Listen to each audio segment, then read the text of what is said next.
जहां एक और आज के डिजिटल युग ने इंटरनेट और स्मार्टफोन ने जीवन को आसान बना दिया है, वहीं इसके साथ साइबर क्राइम भी तेजी से बढ़ता जा रहा है। हाल ही में एक नया और खतरनाक साइबर घोटाला सामने आया जिसका नाम है डिजिटल अरेस्ट। इस स्कैम से अब तक लोगों से करोड़ों रुपए की ठगी देश के अंदर की जा चुकी है। लेकिन सवाल यह भी है कि क्या आप भी इस धोखाधड़ी के शिकार हो सकते हैं। तो आपको बहुत सी बातों का ध्यान रखना होगा। पहले आपको बताते हैं क्या है डिजिटल अरेस्ट।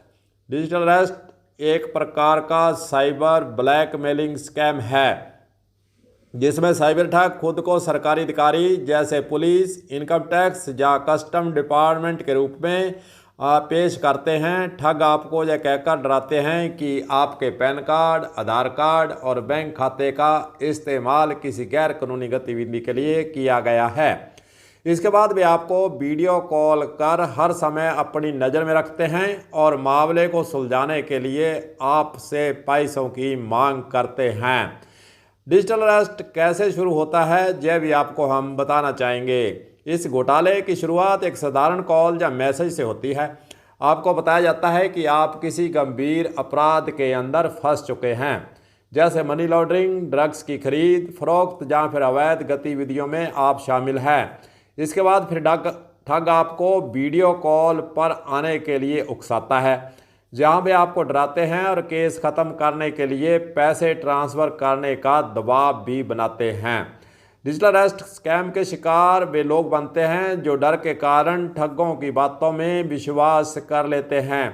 तब आपका पैन, आधार व व्यक्तिगत जानकारियों का जिक्र करते हुए आपको विश्राम दिलाते हैं कि आप किसी गंभीर कानून मुश्किल में फंस गए।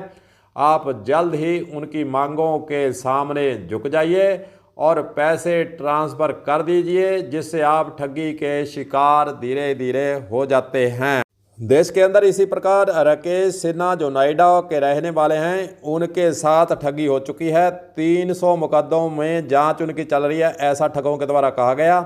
1 करोड़ 20 लाख रुपए उनसे ठगी मारते हुए उनके खातों से डरा धमकाकर, केस में मुकदमों में फंसाकर और जांच के नाम पर फिर कोर्ट के अंदर मुकदमा चलाकर इस प्रकार की बातें कहकर उससे 1 करोड़ 20 लाख रुपए की ठगी की जा चुकी है।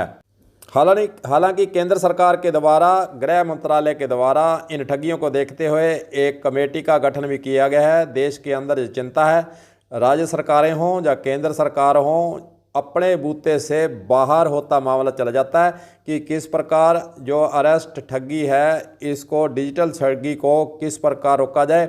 यह चिंता का विषय बना हुआ है, सरकारों के लिए चुनौती भी बन चुका है। दूसरा मामला एक डॉक्टर रुचिका टंडन के साथ हुआ और मामले को बढ़ाते हुए ठगों के द्वारा फर्जी जज बनना, फर्जी पुलिस अधिकारी बनना, फिर ईडी का अधिकारी बनना और इस प्रकार उसको डिजिटल अरेस्ट किया गया। डरा धमकाकर उससे 2 करोड़ 80 लाख रुपए ठगों ने अपने खातों में आखिरकार ट्रांसफ़र कराने में वे सफल हो गए। जारी रुचिका टंडन से 2 करोड़ 80 लाख रुपए की ठगी हो चुकी है। इसी प्रकार का एक मामला 2024 में केंद्र सरकार का एक कर्मचारी रिटायर होता है और उसके पास दिल्ली पुलिस के अधिकारी बनकर फ़ोन आता है और उसको एक पार्सल, यह कहा जाता है कि आपके नाम का एक पार्सल पकड़ा गया जिसमें ड्रग थी। कोर्ट की फाइलें उसको भेजी जाती है, पूरा कोर्ट फर्जी लगता है। फिर उसको कोर्ट का नज़रिया दिखाया जाता है, फिर ऑर्डर का वहाँ पर सुनाई देता है उसको संदेश और उसके बाद फिर उससे ठगी मारकर 10 लाख रुपए ठगों ने ट्रांसफ़र आखिरकार करा ही ले। इस प्रकार के मामले देश के अंदर बढ़ते जा रहे हैं और सरकारों की यही चिंता है। एक मामला उद्योगपति ओसवाल के साथ भी हो चुका है। सीबीआई अधिकारी बनकर उसको फ़ोन किया गया, गिरफ्तार करने की उसको धमकी दी गई। कोर्ट के अंदर सीजेआई चंद्रचूड़ की फ़ोटो और आवाज़ के अंदर उन्होंने डराया धमकाया कि कोर्ट के अंदर आप देखिए, वीडियो कॉल कर उसको पूरा फर्जी कोर्ट भी दिखाया और फिर उसको पूरी फाइलें बताई, उसको ऑर्डर भेजा। उसके बाद फिर उन्होंने कहा कि ईडी के अंदर आपका केस दर्ज है और फिर आखिरकार परेशान होकर और तंग परेशान होते देख मुकदमेबाजी से डरते हुए उसने 7 करोड़ रुपए उनके खातों में ट्रांसफ़र कर दिए। हालांकि साइबर क्राइम में ये मामला गया, उसके बाद फिर 5 करोड़ साइबर क्राइम का जो थाना है उसके अंदर मामला दर्ज होता है। 5 करोड़ रुपए हालांकि उसको वापस अभी तक मिल चुके हैं।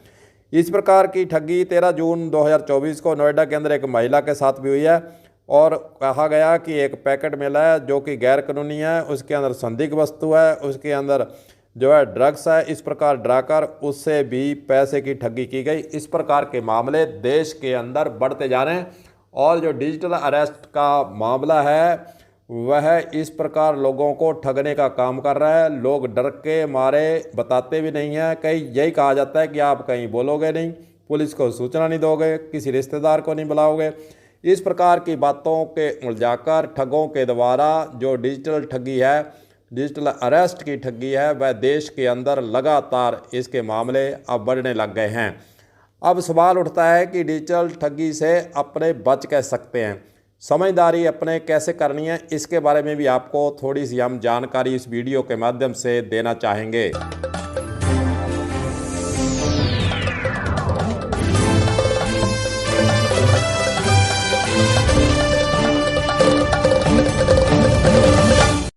डिजिटल ठगी से आपको अगर बचना है तो सबसे पहले आपको धैर्य रखना होगा और घबराना नहीं होगा। सबसे पहले अगर आपको किसी ऐसे कॉल या मैसेज के जरिए धमकी मिलती है तो बिल्कुल भी घबराएं नहीं।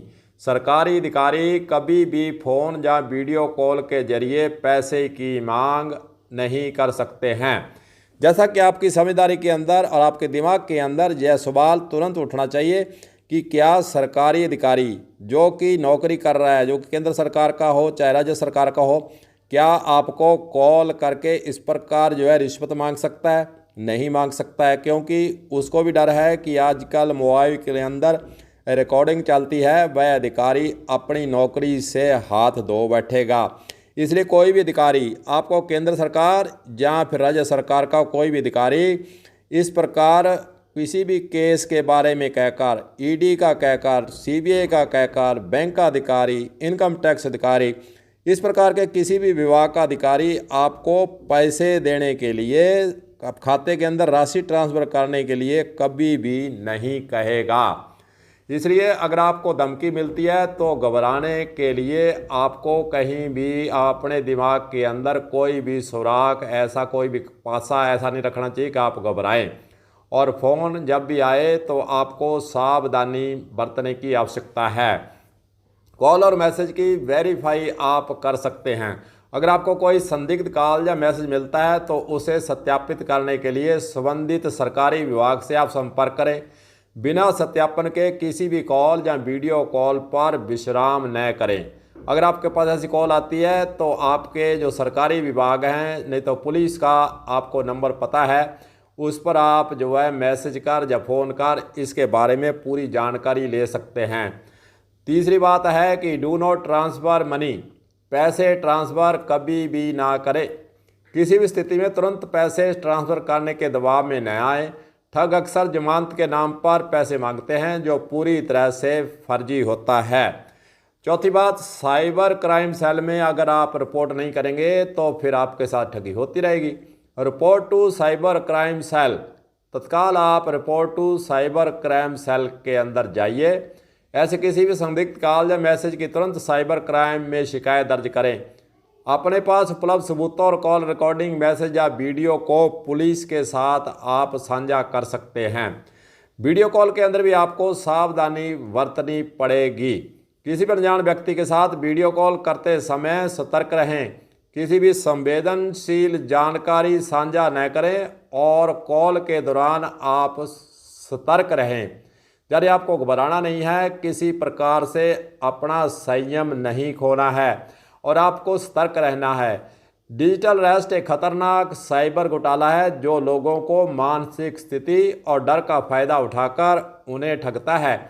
इससे बचने का सबसे अच्छा तरीका है सतर्क रहना और किसी के संदिग्ध कॉल या मैसेज का तुरंत जवाब न देना। अगर आपको लगता है कि आप इस स्कैम का शिकार हो सकते हैं तो तुरंत पुलिस या साइबर क्राइम सेल के अंदर आप तुरंत संपर्क करें।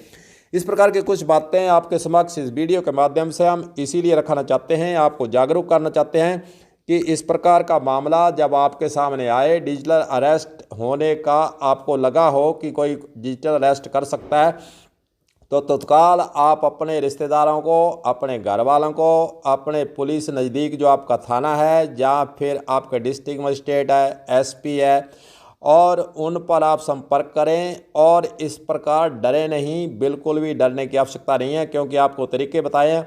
कोई भी सरकारी अधिकारी कभी भी आपको फ़ोन के जरिए रिश्वत इस प्रकार नहीं मांगेगा कि आपको मुकदमों में हम फंसा रहे हैं, आपके अंदर ईडी का छापा पड़ा है, आपके अंदर तमाम ऐसी बातें आपको पहले बता चुके हैं कि इस प्रकार कोई भी अधिकारी आपको फ़ोन नहीं करेगा। इसलिए घबराए नहीं, आप धैर्य रखें, मन स्थिति ठीक रखें और लोगों के साथ इस प्रकार का मामला अगर आए तो साझा करते आप देर नहीं लगाएं। इसलिए आप डिजिटल अरेस्ट से बच सकते हैं।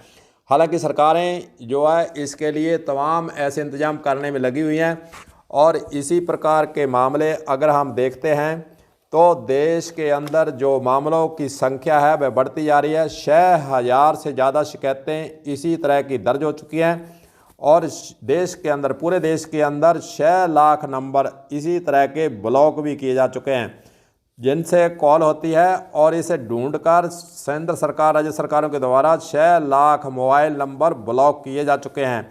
इसलिए आपको हम बार बार कह रहे हैं कि आप डरे नहीं, धैर्य नहीं खोएं, और इस प्रकार की ठगी आपके साथ होती नजर आए तो आप तुरंत पुलिस और अन्य अधिकारियों को सूचित करें।